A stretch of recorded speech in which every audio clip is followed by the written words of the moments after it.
Hey, what's up, y'all? Welcome into my journey of, working in the day in the life of an independent filmmaker. You know, it's been a long haul just to get to here. I mean, I didn't came from a long way just to get here to be able to talk now in 2025 through YouTube. When I started about 20 years ago, there was no YouTube, no social media. Um, there was only, I would say, what you had to pay for, which was magazines. You had to pay for all your advertisement. Wasn't nothing computer. I started off. By the way, my name is Keith Lee. I'm a filmmaker from Stockton, California, and I learned a lot of my Bay Area um, skills and about filmmaking in the Bay Area.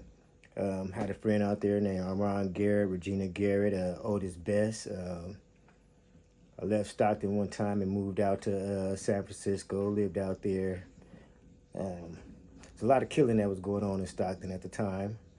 And my oldest brother had just gotten killed, and I was kind of like, wanted to get out the streets for a minute from hustling and doing some other things in the streets. And so I moved up there with them for a while, and I got bit by the bug of filmmaking only because I watched a guy by the name of Matty Rich, who is filmmaker straight out of New York, and he made an independent movie called Straight Out of Brooklyn. He told his story about a father who came home from the Vietnam War and was abusing his wife and stuff, so he got to tell his story. And I had seen that on TV, and my brother had just got killed. I had just left Stockton, living in the Bay, and seen that on TV and figured, hey, I could tell my story. Let me try to learn how to get my story out there. How could I, learn filmmaking? So in the process of watching him on TV, I told my mom I wanted to be a filmmaker at the time. I was in my early 20s. She was like, well then, go do it. So I went to the library, checked out books. Well, actually, I didn't check out the books. When I say I checked out the books, I put them in my backpack, and I was still in the books, taking them home, reading the books on lighting, which cameras, reading the books on budgeting, scheduling, reading books on how to write a movie, how the script works, the formatting, because of the formatting to script writing. And after I would read the books, I would take them back because I didn't want to steal the books because I just didn't have a library card because I just came from Stockton in the streets and I was hustling for money and just hanging out. Excuse me. So I take the books back, and eventually I did get my library card. I got it. Eventually I got it, and ended up writing a movie called Inner City Life.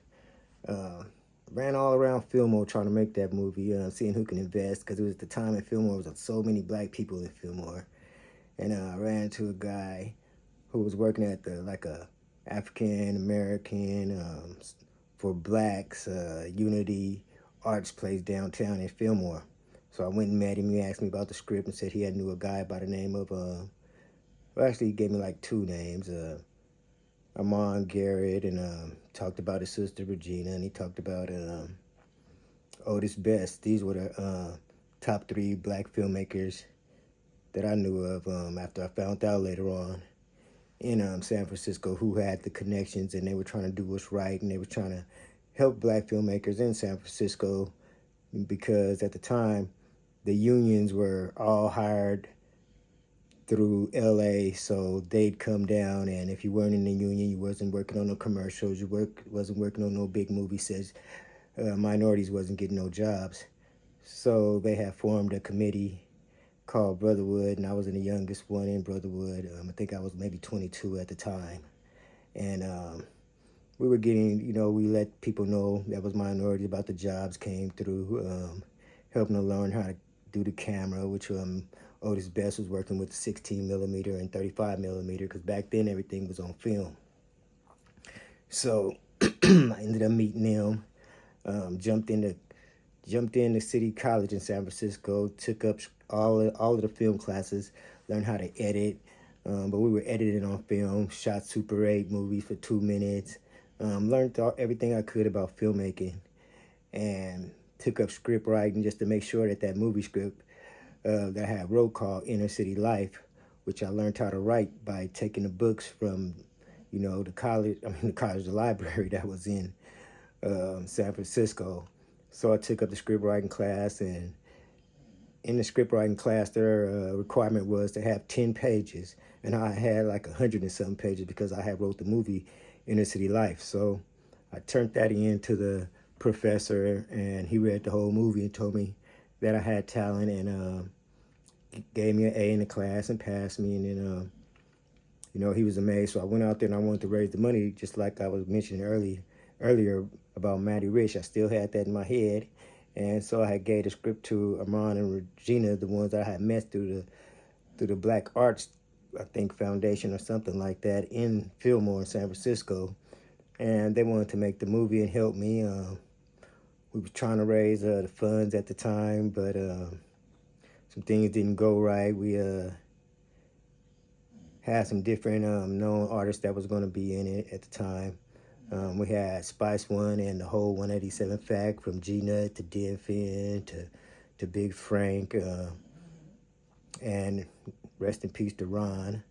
He was with 187 Fact too, but he passed away too. But he really liked the script, but we couldn't raise the money at the time, so we had to move forward. And they went their way and I went my way. Came back to Stockton, and there was no filmmaking, nothing here at all. I had already been here already. It was just a lot of, we were still with that gangbanging and violent stuff here. It wasn't really with no arts back then.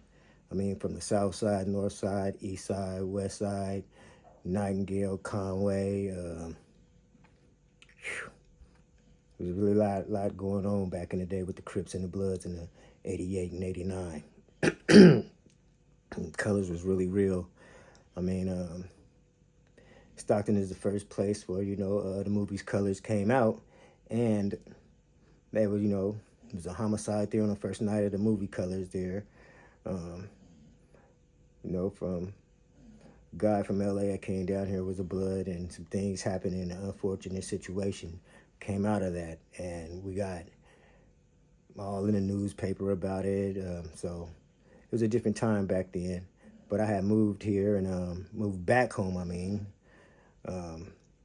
and I had knew about a company at the time, and they had artists like Brother Lynch Hung and X-Rated on their roster, but they had came to the side of town and they was going to perform.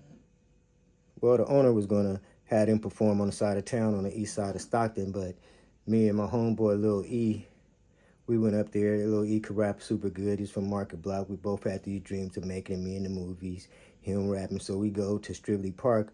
We go up there and we meet the owner of the company of Black Market Records and stuff, and talked to him, told him I could make movies. He spitted the rap for him and stuff, and he liked both of what he heard from E, and he liked what I said, so he wanted us to come to Sacramento the next day. So the next day, I drove to Sac. I went to get E, but he wasn't ready. He didn't want to go to Sac. He was just in a different mind frame. My friend was, my brother. He was just feeling like at the time, because everything was going on, if he had left the side of town that we were on, that he couldn't protect some of the people at the time because of the drive-bys and things that was going on. So he was a real solid dude and still is. But I ended up going to Sacramento, talked to the owner, told him my plans about making a movie. He said that, yeah, we can do one if I went back and wrote this movie script, because he had some artists who wanted to, further their career because they was rappers, but he wanted them to be in a movie, so, they elevated to put it out with their albums and have a movie. But he said if I came back and gave him the movie script, we'd make the movie. So I went back to Stockton. Took me like 4 months, wrote this movie script, came up with the idea, and went back to SAC, talked to the owner. He liked what he had read, so he put the money behind it, and we ended up making the movie. Greedy. We traveled to San Francisco Black Film Festival, the Hollywood Black Film Festival, Cannes Film Festival, and the movie eventually came out, but it's another story about that too, about contracts. Keep your stuff straight about contracts, because in the future you want to make sure that you get your money, because all this is about streaming now and about getting streaming money, and times are definitely changing. Everybody can eat. There's no reason why money shouldn't be split on a whole movie between everybody, and everybody gets streaming money, a percentage. But these big companies, they don't want to do that. So that's where we're at right now, 2025, with the small independent filmmakers getting out there and trying to hustle and get their own, streaming money so that they can split it with the crew, the actors, and cinematographer, writer, director. So everybody get a percentage so that everybody can eat for the rest of their lives, not just the writer, director, or just the company, but everybody can eat, because it's about making generational wealth and sustaining for your family. And I wrote and directed that movie, Greedy, and I still, well, I'll just say, we'll see what happens with that in the future, or maybe I'll come back and talk about that story, about how you're supposed to really make sure your contracts is right. Don't be scared. Get you a lawyer. Make sure your lawyer's a shark and don't play around when it comes to your life. And when you get a contract, always make sure there's an exit clause. And the exit clause is at the end of the contract, because how do you get out the contract if you got one? Because I've been given contracts, excuse me, that has said that the manager or the company would get paid before me. So I couldn't take certain contracts and stuff. But on another episode, I'll talk about all of the, movies and videos and stuff that I worked on in the Bay Area, because I've been doing this for 20 years now and still trying to make my mark in the industry. Made 4 movies. Still making, made 3, on my 4th one. That's why it's so important to stand by creators. They're not going to be able to really produce what they need to produce sometimes without the backing and the money. So they have to be able to put out what they can with what they can and what they have, when they can, how they can. So you got to just keep pushing. And right now I'm working on The West Coast Today, An American Dream. It's an American story told through the eyes of the underrepresented and the marginalized communities. It's a whole series, and we're looking for a production deal for it. We did part 2 right now. We're working on it. Like I said before, I'll be finishing this. No, I won't be finishing, but we'll be working this Saturday and Sunday. And I'll make sure I have something to record behind the scenes for it, so that I can upload and let you see behind the scenes while I'm writing and not writing and directing, but while I'm directing it on set. And you have to really love this, because, like I said before, it's not about the money, but it is about the money. You have to be able to make some money to be able to sustain you live and the way you want to live. So you have to put out projects that can make you some type of money every 3 months, something. Because in order to put these projects out, you're definitely going to need the right cameras. You're going to need the lights. Yes, you can do it independent and hopefully roll the dice and something comes out, but why not try to do it right the first time and, put your whole mind to it. But if you can't do what you can with what you can, cell phone, camera, whatever you can till you work your way up, because I started off with Super 8 cameras, just doing 2-minute films in San Francisco City College and uploading those, well, not uploading them, but putting them in their contests. And I didn't know about too much about making a feature film, but I knew about beginning, middle, and end, so I can make 2-minute movies. And I do mine about drive-bys, about how a woman was walking down the street and her daughter got shot coming out of a store. Did one about a carjack, and all of us for Stop the Violence. But it really showed me the power of what movies could do, because when I showed it to the audience, and at that time I was the only black filmmaker in City College, all my classes, everybody was white, so they didn't never see that type of world, the world that I was bringing them and showing them about what was going on. with the gun violence and stuff. So I was doing this 20 years ago about stopping the violence and gun violence. So that's what all my movies is about mostly. Is about expressing yourself, getting, yourself into a better situation and out of a bad situation. So please subscribe. Make sure you stay consistent with me, because I'm gonna try to stay consistent with you this whole month. What I mean by staying it's consistent is that check for me. Make sure you subscribe. Try to keep up, because I'm gonna push this for 30 days and see if we can hang in there. Like I said, you'll be having interviews for people on the set that's in the movie. We'll be doing that, and that's the West Coast Today, an American Dream, and this is part 2. It's a whole series shot in Stockton, California, all over Stockton. We're gonna be filming, and a lot of people, if you're from Stockton, you'll know some of the people that's in it when you see it. But even if you're not from Stockton, it'll be something that you can watch and take away and get something from. Because right now, it's a lot of things in this world that's going on, and however you put it into your art is however you put it into your art. Just as long as if you put it out to the world, it's from your heart. And that's what I always believe, that if you do something from your heart, then it'll flourish. People are going to laugh at you. People are going to say you don't have the best camera. People are going to say you look messed up, whatever. But take a chance. That's what I'm doing right now. Say I'm changing my whole 2025 around. I'm going to take a chance, and I'm going to put up videos. I'm going to do things that make me uncomfortable. I'm going to just really try to put myself out there even more this year, because that's what life is about as an artist. And if you're an artist, you got to try to get to the next level, and there's levels to this. So stay tuned, follow my journey.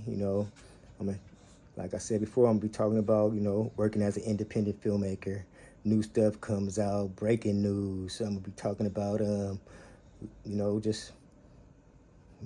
say, even local crisis. I'm going to be talking about that stuff that's going on in the city. So stay tuned. My name is Keith Lee. I'm under Keith's Vision. Stay tuned.